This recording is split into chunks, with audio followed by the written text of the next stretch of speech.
I spent some time with God, and he gave me a vision. So if I can give that to you, which will bring it into context of some of the things I want to speak about this morning. So I had this vision of our prayers, and this morning we were praying of all of us here at City Impact Church, lifting our hands to God in prayer.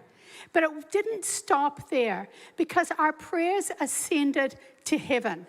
And the thing is, it's all about Jesus, because our prayers go to the throne room of God because of the blood and the way that Jesus Christ made for us to be able to come before the throne, where he mediates for us on a constant basis. And I saw this vision of our prayers reaching the throne room, reaching way out into the heavenlies. And then when they returned, they didn't return void. They returned accomplishing. And what they came back as is like ropes coming back down from heaven. And then those ropes were woven into a net. And of course, a net is what we see in the Bible, in the New Testament. The net that was used by the fishermen in some of the experiences that Jesus had with such men. What kind of experience does Jesus have with us? You know, our prayers, are they heartfelt? Are they ascending to heaven? And you know what? When they do, they're going to accomplish what we asked.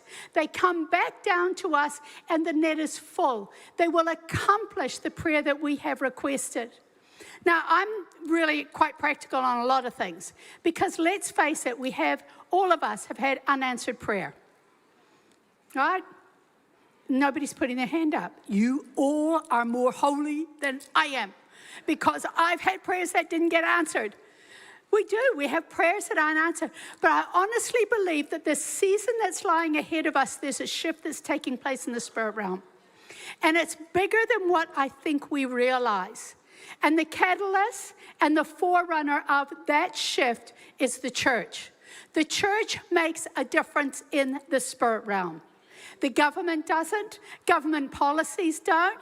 It's the church. We have the spiritual authority. We have the authority to shift things. We have the authority to pastor our communities. We have the authority to make a spiritual change in our nation. It rests on the shoulders of the church, of God's people. And I do believe in my heart and in my spirit, just like that net coming down from heaven, there's a shift that's about to take place in the coming season ahead of us, where we are going to see an awful lot more than what we've seen in the past, that we are going to see some of the results of what we've longed for, but that there will be a spiritual shift that will take place. And it's not always easy. It's not always easy, but it does happen. So I want to look at something that all of you, most of you will know about, and that's where Jesus speaks in both John 21 and in Luke 5 to his disciples, and he's talking about nets and fish and stuff like that. So when I was doing this, Peter said he's going to speak about AI or something like that. Who plays with AI? Yeah, we have a little play, don't we? Yeah. This is a picture I made. Grok helped me make this one. That's the first one, Nat. Of the praying hands going up.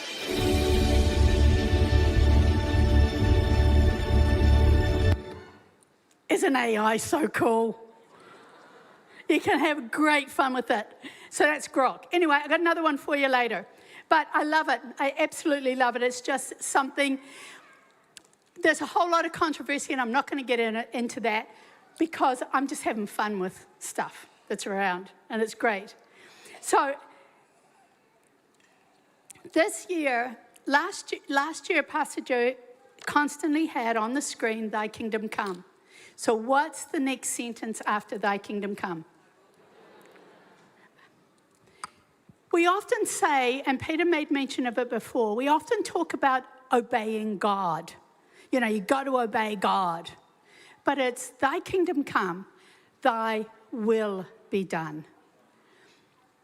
And we often think of obeying God as a point of conflict, that he wants us to do something that we don't want to do. But you know, it's not that. It's a willingness to do what he wants us to do and be with him when he does something. When Peter goes for a ride on his bike, I am willing to go with him. It's not a point of confrontation, and it's not that I'm obeying him because we're going on the bike. I have a willingness in my heart to go with him. You have a willingness in your heart to do what Jesus is doing. You're having a willingness in your heart to do what he's asking the kingdom to accomplish in season. And there's a willingness that kicks in. And we often talk about obeying God, and our immediate response is that's a point of conflict. But it's actually not. It's a point of willingness.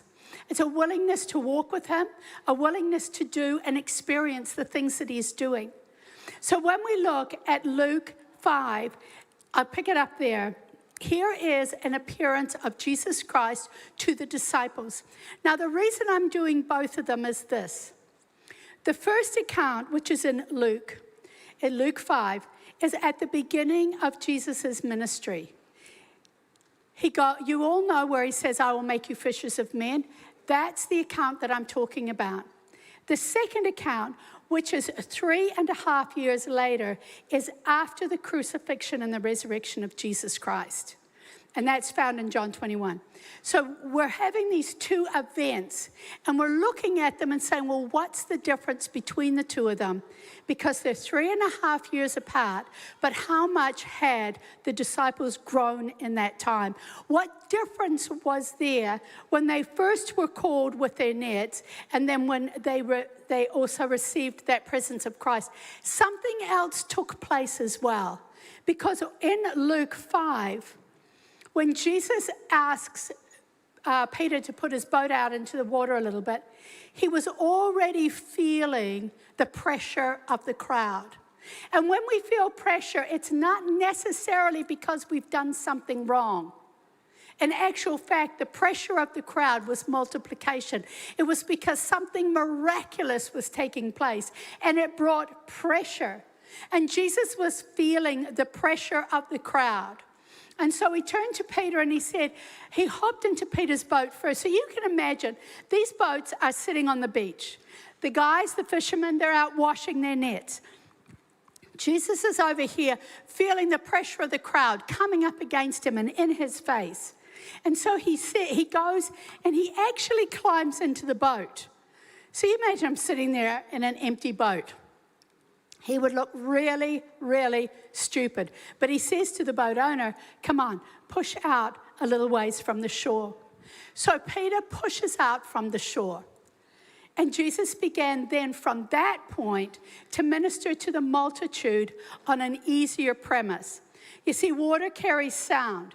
And so for him to be able to sit in the boat and speak, more people would have been able to hear him. If he'd been in the middle of the crowd, only those who were close to him would be able to hear what he's saying. Does this make sense? Right. So there's something different in that account and in the next account. So we will compare them, but we'll walk through them first. So he says to them, now, come. Now it came about that while the multitude were pressing around him and listening to the word of God, he was standing by the lake of Gennesaret. So he felt the pressure of this crowd. And so, verse 2, and he saw two boats lying on the edge of the lake, and the fishermen had gotten out, for they were washing their nets. These guys were amazing. They were hard workers. They didn't have the fruit of the experience that they wanted to with them fishing all night, but yet they were still diligent enough to get ready for tomorrow. So are we diligent enough to get ready for tomorrow? Because God is doing more. God is, he's honestly, this year he is on the move. When he appeared in Luke 5, it was to a multitude of people. But we're looking forward to a secret coming of Christ. Something that is more intimate. Something that is closer. Something that we can walk with him in a willingness to do what the future holds for us both. Verse 3, and he got out of the boat, got into the boat, and they put out a little, and he was teaching the multitudes. We've covered that. And when he had finished speaking, he said to Simon, put out into the deep and let down your nets. So here's Jesus. He's preaching to a multitude, and then he turns his attention to those who are close to him. Often we are in the middle of a multitude, but Jesus will turn his attention to you if you are one of the ones who are close to him. And he turns his attention to those who are close to him. And he says to them, push out into the deep. I love this. How many times has God asked you to push out into the deep? To go where you hadn't been before, to try something you've never done before. See, when you push out into the deep, you can't see the fish that are at the bottom of the sea. You can't see anything. The water's murky, it's dirty, it's stirred up with waves, but you can't see a clarity. Very few places is there a clarity where you can see the bottom, and especially when it's deep, you can't see. And here we find Jesus with these men saying, push out into the deep, places you can't see, places you can't fathom, places you can't calculate. I want you to push out into the deep. They obeyed him, and they did. They pushed out into the deep, and what they brought in was a massive, massive catch. Put out into the deep and let down your nets for a catch. And they did, and they saw the results of it. But the thing is, there was something in their heart that had a willingness to do what Jesus asked them to do, even though Jesus is a teacher. He's not a fisherman. Come on, Jesus, I'm the fisherman. I've been fishing all night, and you expect me to go and try again, and it's daytime? It's daytime? No, the fish are there at night. But yet there was a willingness in their spirit to do something that didn't make sense to them. And sometimes God is asking, not sometimes, a lot of the time, some things don't make sense. Even especially in the world, they don't make sense. The stand that you are taking, the advice that you are taking from the Word of God and not from men, you stand on the promise of your healing.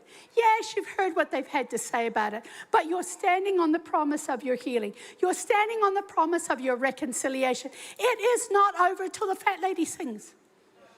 It's not. God is still on the throne. Don't give up your prayers. Don't give up seeking. Don't give up reaching. There is something in the deep that's there for you, and you might not be able to see it at the moment, but that doesn't mean it doesn't exist.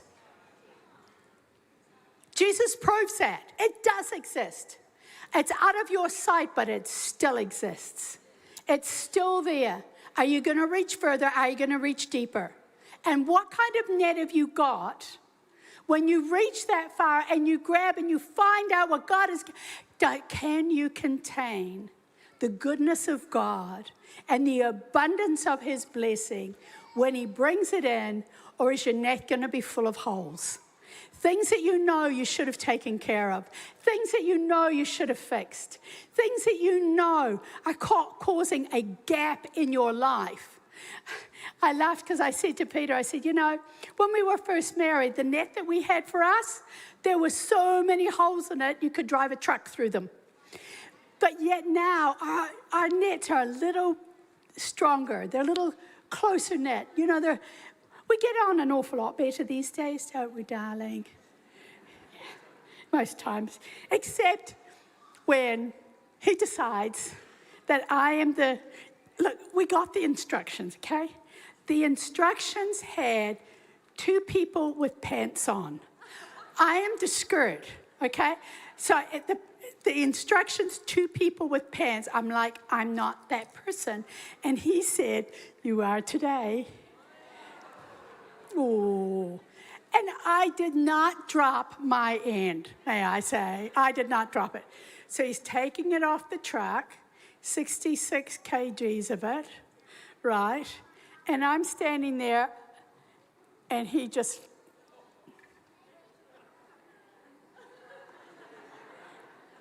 And I just collapse, because it's heavier than I am. I collapse under the weight of it, but not only that, it's on top of me. So he looked at me because my leg was twisted one way and my ankle kind of the other, and he knew he had done damage. And I just looked at him and said, aren't you so happy I'm that flexible? No, I didn't break anything. It was fine. But then he was strong enough to lift it off of me.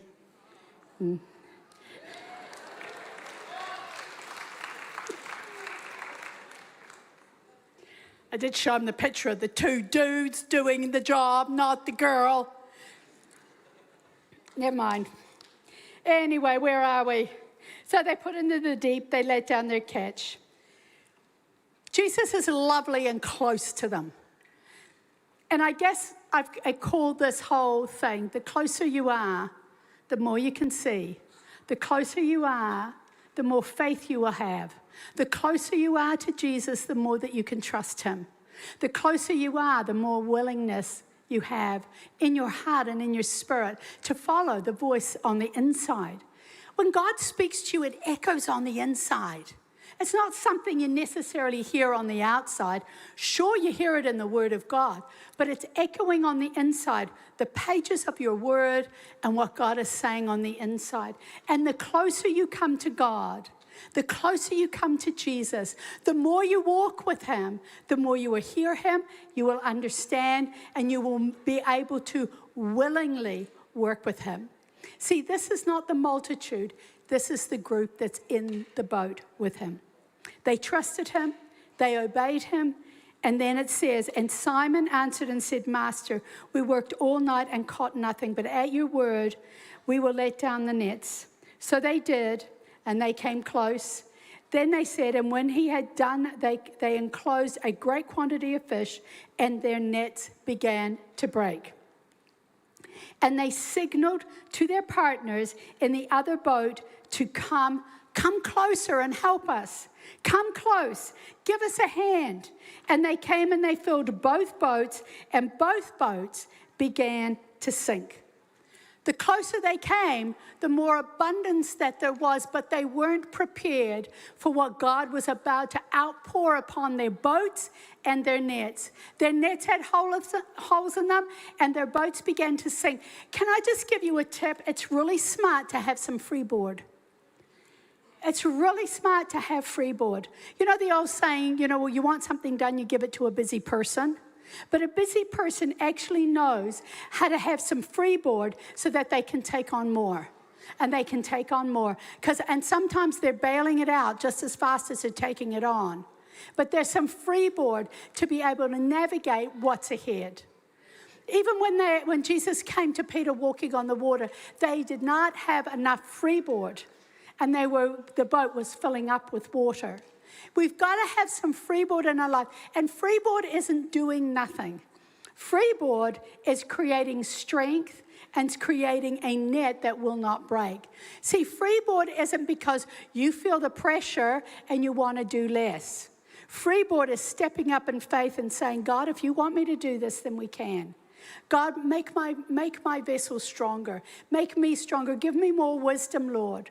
May I work smarter. May I work smarter. May I see. May I know. May I discern. May I navigate my life so that it can and will contain everything that you place on me. It is so easy for us to think that the abundance of God has been too much for us, that it's been too hard for us. But yet God is saying, hang on, there's more. Keep going. We're not finished yet. There's something more beyond what you see at the moment. Peter called the other companions in the other boat to come and help him. Your companions need to have the same value system that you do, and they need to have the same kind of capacity, or you will be always carrying them. Do you remember the five wise and the 5 foolish virgins? The 5 wise had freeboard, so that when the time was extended beyond midnight, they still had something in their lamps to give. But the foolish didn't, and in actual fact, the foolish wanted what the wise had. Walk with people of the same capacity, of the same vision, of the same value system. The Bible is really clear. Do not be unequally yoked. How often have you made a business deal with the wrong person? But yet it sounded like it was going to be a really good thing. And you thought that you would be able to be the spiritual influence in the situation. The Bible is very clear. If you make an agreement with someone who does not have the same value system you have, then you will end up carrying them and paying for it. Just a tip to the girls. Girls are always kind of sitting over here. Don't go out with a guy who doesn't tithe. If he's stingy with God, he's stingy with you too. Did I say that out loud? Is it smart? That's my tip of the week. Okay. When Peter saw the size of the catch, when he saw the response of his friends, he actually fell down at the feet of Jesus in the boat. There was an intimacy and a place of worship that took place. He came even closer to Jesus, at his feet, right there. That's Luke 5, where they left their nets and they began to follow him. They say that the catch that he had, estimating on the size of the boats that were that were functioning back 2,000 years ago, that the catch would have been enough or large enough to have wages for 12 to 16 years. All right? So why am I saying that? The size of the catch took care of their wages for the next 4 years, for all of them. Jesus will provide a way for you.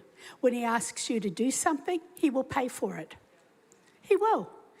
When he asks you to buy the house, he'll make a way, pay for it. But when he tells you not to buy the house, it's not smart. Don't do it, okay? Stick on that side of it.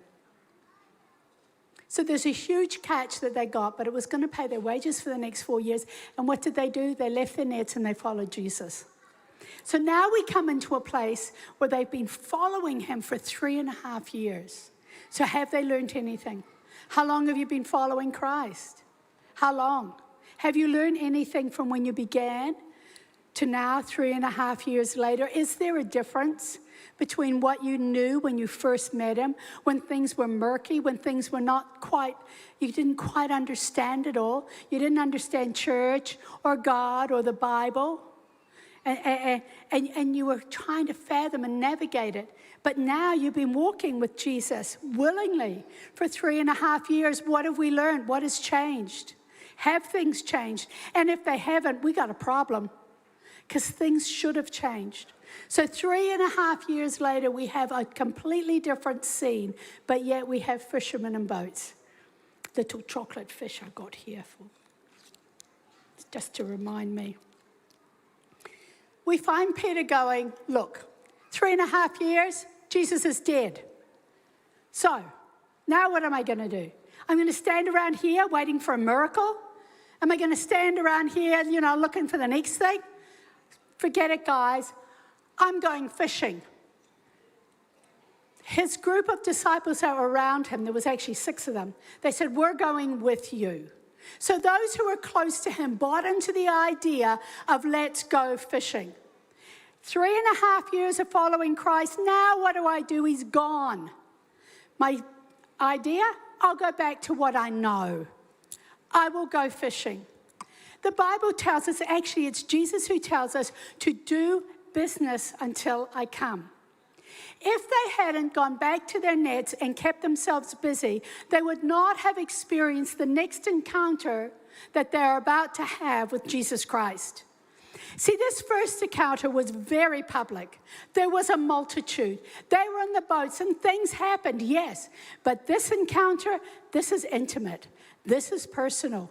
This is secret. It's only to 7 of them, a very small group. There is a day approaching that we're all longing to see. You see, there's Passover, Jesus Christ. Pentecost, the Holy Spirit. But we are longing for the Day of Atonement and the Feast of Tabernacles. And in that, there's a secret appearance of Christ that we are waiting for. We're anticipating. Sure, there's a public, but there's two appearances of Christ at the end of time.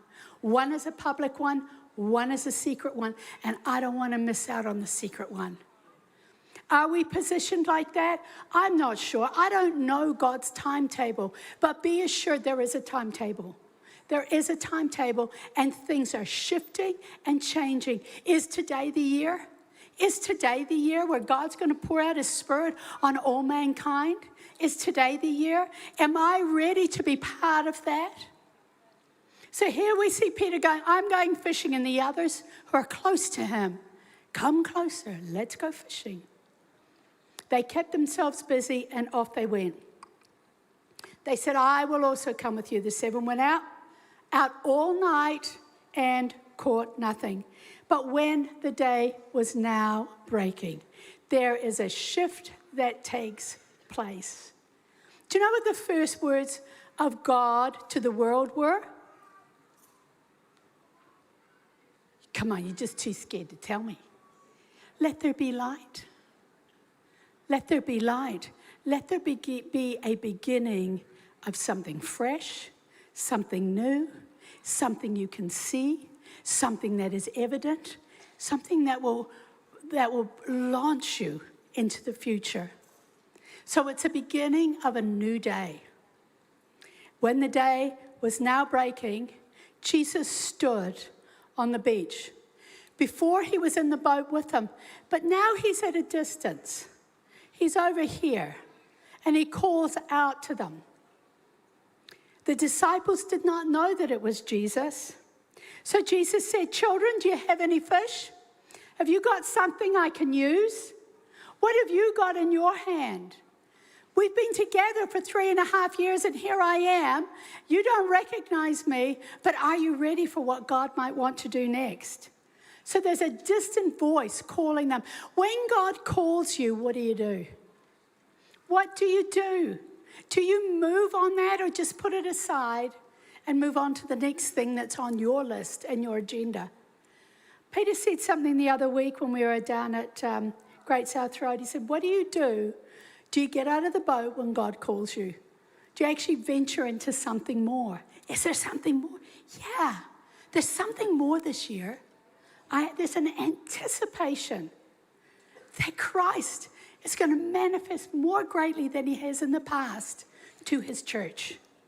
So they answered no. They said to him no, because they didn't have any fish. And he said to them, cast the net on the right-hand side of the boat, and you will find a catch. So they cast, and then they were not able to haul in because of the great number of fish. This is very similar, is it not? Therefore, the disciple whom Jesus loved said to Peter, it is the Lord. And when Peter heard that it was the Lord, he put on his outer garment, for he was stripped for work, and he threw himself into the sea. Jesus called out to them. They threw their nets on the right side of the boat. Here's the interesting thing about this. He was in the distance, and he called. How often do we feel like that voice of God is in the distance to make a difference on what my situation is right here? When they were in the boat together, we saw the fish, we saw the fruit, we saw the provision. But now, Jesus seems so distant, so far away. Lord, I can't hear your voice. I'm not even sure that it's you. But your word says do this, and your word says do that, and your word said cast my net on the right side of my boat, and I will. I will, even though it seems distant. It seems hard. It seems unclear. But yet I'll do it anyway, because I was a willingness in my spirit to do whatever God would have me do. So he does. They do, because there's a group of them. They put it in the right side of it. Here's this cool thing. They threw it into the right-hand side, which is blessing. We know that right hand means blessing and left hand means judgment. I guess most of you know that. But when they did, they were in the shallows. See, they weren't in the deep anymore. It wasn't murky. It wasn't unknown. Now they could actually see The light was on. The day had come, and they could see the blessing of God. They could see the provision. How much more do we see now than what we did when we first walked with Christ? How much more does that make a difference in my life? That I know the actual provision of Christ is sitting right there. I can see it. I can see it. He says, throw in your nets and bring in a catch, which, of course, they did do.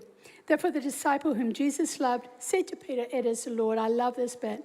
So when Peter heard it was the Lord, he put on his outer garment, for he was stripped for work, and he threw himself into the sea.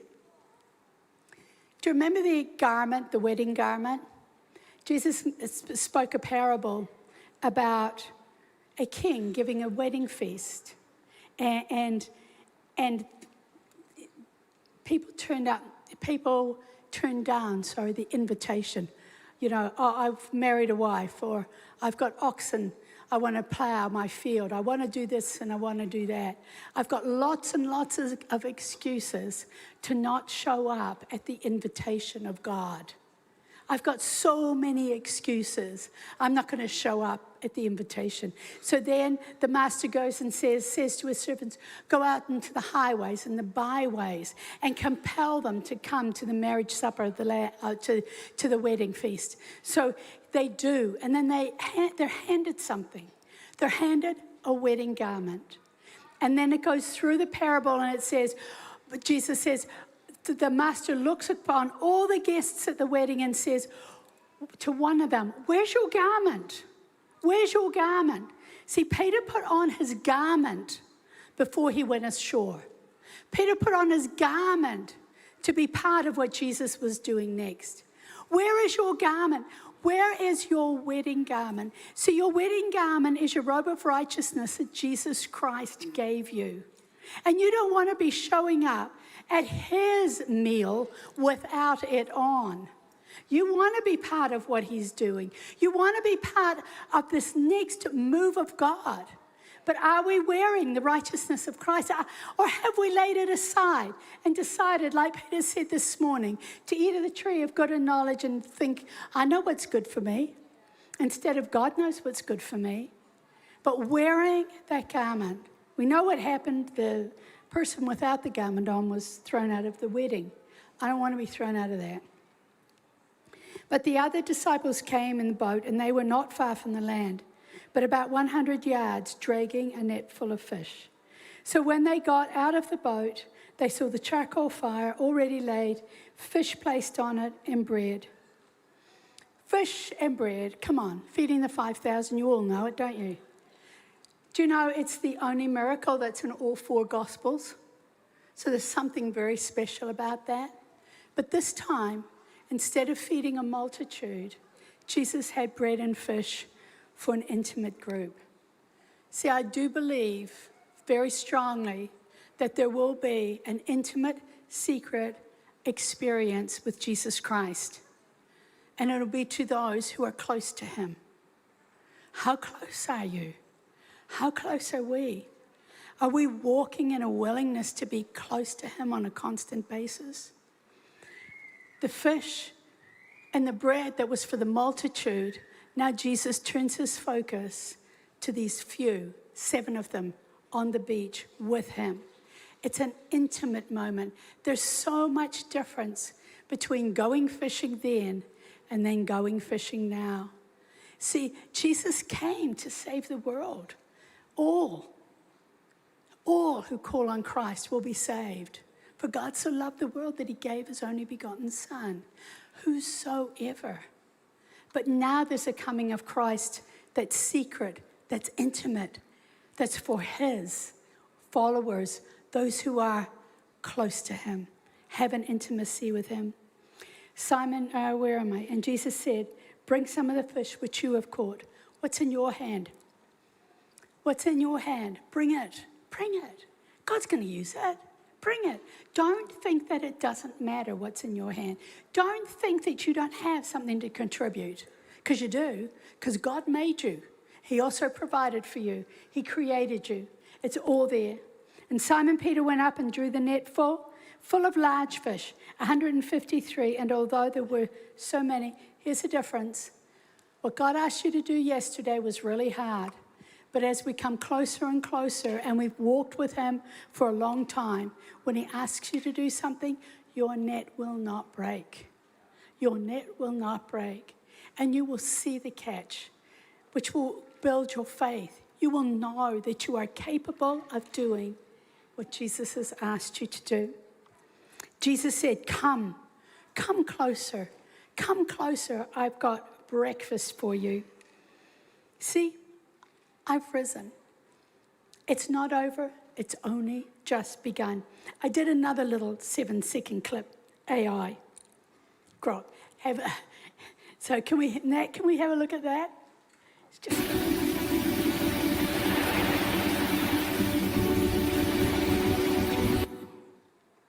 Did you see it? So I said to Grok, give me some fishermen bringing fish ashore from their boat. So he did. He got the number wrong, even though I told him 7. And they were dressed in T-shirts and baseball caps. But hey, you know, nothing's perfect in this world. In John 7, Jesus' family and friends had asked him to go up to the Feast of Tabernacles, and he said no. And then he came up secretly. What's going to happen when Jesus comes up secretly in Tabernacles in the Day of Atonement? Tabernacles and the Day of Atonement are interchangeable because they're all part of each other. So none of his disciples ventured to say, "Who are you?" knowing it was the Lord. Jesus came, he came closer. He took the bread and he gave it to them, and the fish likewise. So, the gap between Luke 5 and John 21. No more holes, no more murkiness, lots more clarity, and a promise that God will come with us and be with us in an intimate basis. There's 3 groups in closing that you see here. We saw the multitude, and they wanted something from Jesus. They wanted healing, and they were there for what they could get from him. Then the next time we see the crew, they needed provision. They had no fish. They wanted something, but Jesus said to them, "Follow me." And then the third time we see this, we see a different group, which is the intimate disciples.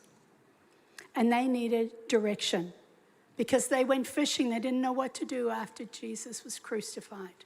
So they were needing direction because they trusted him. We can all come into one of those 5 groups. What do you need from Christ? Are you just looking for a healing for yourself? Are you looking for a provision and wanting to follow him? Or have you come to a place now where you totally trust him, and whatever direction he takes you in this coming year, you will be able to have the strength, the faith, the wisdom, and the capacity to follow him? That's our Jesus. That's our Jesus. We all fall into one of those 3 or all of them at any given time. But part of it too is the fact that you've got to know Christ. You see, you've got to come closer to him. You've got to walk with him. You've got to hear his voice. It starts with giving your life to Christ or rededicating your life. I mean, it's so easy. And I know, I gave my life to the Lord when I was 4 years old. Does that mean I walked in holiness for all that time? Give me a break. There was times when I was not close enough. I needed to be closer. I needed to hear his voice. I needed that intimacy. It starts with giving your life to Christ. But it also begins again of making a decision that I'm going to walk closer with God. I've got a willingness in my heart to be with him, to walk with him into a future that I know between him and me, we've got the capacity to be able to navigate. Come closer.